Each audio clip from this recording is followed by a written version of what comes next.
ইতিহাসে এমন কিছু নাম আছে না, শুনলেই কেমন যেন শক্তি, সাহস আর প্রতিরোধের কথা মনে পড়ে। টিপু সুলতান, অর্থাৎ মহীশূরের বাঘ, নামটা ঠিক সেরকমই। চলুন আজ এই ঐতিহাসিক চরিত্রটিকে একটু কাছ থেকে চেনার চেষ্টা করি। ভেড়ার মতো হাজার বছর বাঁচার চেয়ে বাঘের মতো একদিন বাঁচা ভালো, এই বিখ্যাত কথাটা টিপু সুলতানের। আর এই একটা কথাই কিন্তু তার পুরো চরিত্রটাকে আমাদের সামনে তুলে ধরে। এটা শুধু বলার জন্য বলা নয়, এটাই ছিল তার জীবন দর্শন, আত্মসম্মান, স্বাধীনতা আর অদম্য সাহসের এক জ্বলজ্বন্ত উদাহরণ। কিন্তু প্রশ্ন হল, এই বাঘ কি সবার চোখে বীর ছিলেন, নাকি তার শাসনের আড়ালে লুকিয়েছিল অন্য কোনো গল্প?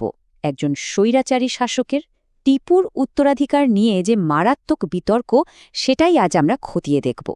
টিপু সুলতানকে বুঝতে হলে গল্পটা শুরু করতে হবে আরও একটু আগে থেকে, মানে তার বাবার সময় থেকে, যিনি মহীশূর রাজ্যটা তৈরি করেছিলেন। চলুন ফিরে যাই সেই অষ্টাদশ শতাব্দীর মাঝামাঝি সময়ে, যখন দক্ষিণ ভারতে একটা নতুন শক্তি মাথাচাড়া দিয়ে উঠছিল। আর সেই শক্তির কেন্দ্রে ছিলেন টিপুর বাবা হায়দার আলী।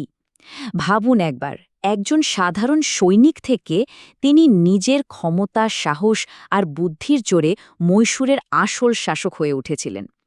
উনি আসলে সেই ভিতটা তৈরি করে দিয়েছিলেন যার উপর দাঁড়িয়ে টিপু সুলতান তার বিশাল সাম্রাজ্য গড়বেন। এই টাইমলাইনটা দেখলে ব্যাপারটা আরও পরিষ্কার হবে। দেখুন, ১৭৬১ সালে হায়দার আলী ক্ষমতা নিলেন। এর ঠিক পরে ব্রিটিশদের সাথে প্রথম যুদ্ধেই তাদের হারিয়ে দিলেন, যা ব্রিটিশদের জন্য ছিল একটা বিরাট ধাক্কা। এরপর দ্বিতীয় যুদ্ধে তরুণ টিপু সুলতান নিজেই তার রণকৌশলের পরিচয় দিলেন, আর ১৭৮২তে বাবার মৃত্যুর পর তিনি বসলেন সিংহাসনে।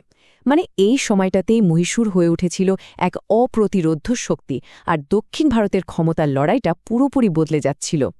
সিংহাসনে বসার পর টিপু সুলতান কিন্তু শুধু একজন যোদ্ধা হিসেবেই পরিচিত হননি, তিনি ছিলেন একজন অসাধারণ উদ্ভাবক।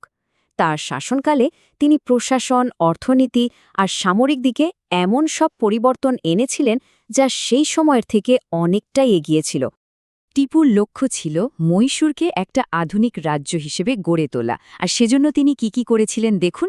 নতুন মুদ্রা, নতুন ক্যালেন্ডার, নতুন ভূমি রাজস্ব ব্যবস্থা সবকিছু ঢেলে সাজিয়েছিলেন। এর ফলে মহীশূরের অর্থনীতিও বেশ মজবুত হয়ে ওঠে। আর জানেন তো, আজকে যে বিখ্যাত মহীশূর সিল্ক বা চান্নাপাটনা খেলনা, তার বিকাশের শুরুটাও কিন্তু তার হাত ধরেই হয়েছিল।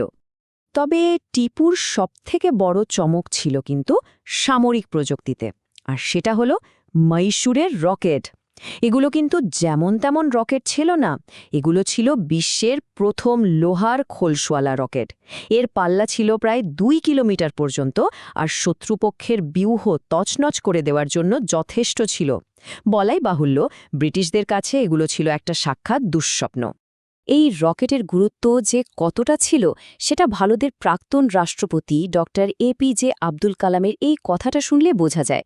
তিনি টিপুকে বিশ্বের প্রথম যুদ্ধ রকেটের উদ্ভাবক বলেছেন। ভাবুন, একজন আধুনিক যুগের বিজ্ঞানীও টিপুকে একজন প্রযুক্তিগত পথপ্রদর্শক হিসাবে দেখতেন। তবে টিপুর জীবনের প্রায় পুরোটা জুড়েই ছিল একটাই লড়াই, ব্রিটিশ ইস্ট ইন্ডিয়া কোম্পানির বিরুদ্ধে। এই লড়াইটাই শেষ পর্যন্ত তার ভাগ্য ঠিক করে দিয়েছিল। এই লড়াইয়ের পথে তৃতীয় ইঙ্গ-মহীশূর যুদ্ধ ছিল টিপুর জন্য একটা বড় ধাক্কা। যুদ্ধে হেরে যাওয়ার পর তাকে একটা অপমানজনক চুক্তি সই করতে হয়। এর ফলে তাকে রাজ্যের অর্ধেকটা তো ছাড়তেই হয়েছিল, তার সাথে নিজের ২ ছেলেকেও ব্রিটিশদের কাছে জামিন হিসেবে পাঠাতে হয়েছিল। এটা যে ব্যক্তিগত আর রাজনৈতিকভাবে কতটা বড় আঘাত ছিল, তা সহজেই অনুমান করা যায়।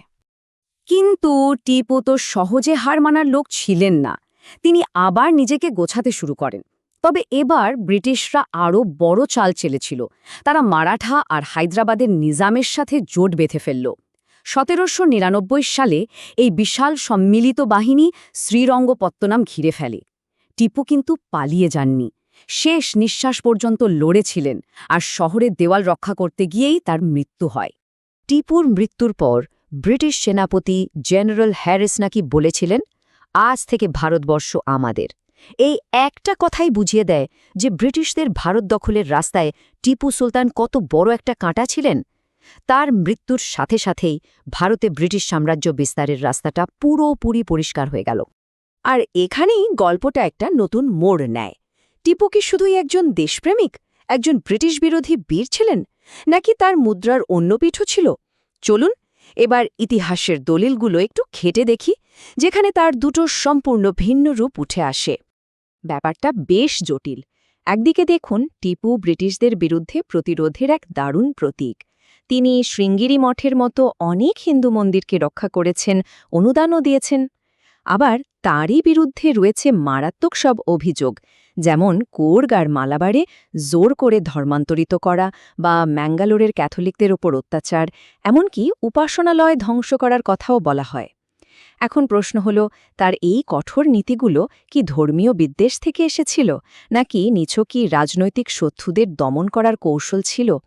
এই বিতর্কটা কিন্তু আজও থামেনি। তবে এখানে আরও একটা ব্যাপার মাথায় রাখতে হবে। টিপু সম্পর্কে খারাপ কথাগুলোর বেশিরভাগই কিন্তু এসেছে ব্রিটিশদের লেখা ইতিহাস থেকে, আর তারা ছিল টিপুর কট্টর শত্রু। তাই অনেক ঐতিহাসিকই বলেন, এই লেখাগুলো পড়ার সময় একটু সাবধান থাকতে হবে, কারণ এর পেছনে রাজনৈতিক উদ্দেশ্য থাকতেই পারে, তাই না? এত বছর পেরিয়ে গেছে, কিন্তু টিপু সুলতানকে নিয়ে আলোচনা সমালোচনা কিছুই থামেনি। কারণটা খুব সহজ। তার গল্পটা শুধু ইতিহাসের বইতে আটকে নেই, এটা আজকের দিনের রাজনীতি আর আমাদের পরিচয়ের সাথেও আষ্টেপৃষ্ঠে জড়িয়ে গেছে। আজকের দিনে টিপুর অবস্থানটা দেখুন, কি অদ্ভুত। একদিকে ভারতের মূল সংবিধানে তার ছবি রয়েছে, তাকে মুক্তিযোদ্ধা বলা হয়। আবার অন্যদিকে কর্ণাটকে তার জন্মদিন পালন করা নিয়ে বিশাল রাজনৈতিক ঝামেলা হয়। শুধু তাই নয়, পাকিস্তানে তিনি একজন জাতীয় বীর, তার নামে যুদ্ধজাহাজও আছে। এই সব কিছুই তো দেখিয়ে দেয় টিপু সুলতান ইতিহাস হয়েও কতটা বর্তমান। আসলে টিপুর গল্পটা আমাদের একটা খুব কঠিন প্রশ্নের সামনে এনে দাঁড় করায়। আমরা ইতিহাসকে কিভাবে মনে রাখব, বিশেষ করে সেই সব মানুষদের যাদের মধ্যে বীরত্ব আর নৃশংসতা দুটোই ছিল? ইতিহাস তো সবসময় সাদা কালো হয় না, তাই না? শেষ পর্যন্ত প্রশ্নটা কিন্তু থেকেই যায়।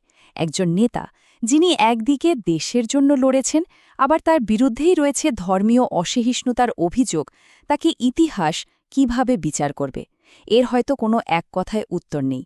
আর এই উত্তর না থাকাটাই বোধহয় ইতিহাসকে এত জীবন্ত আর আকর্ষণীয় করে রাখে।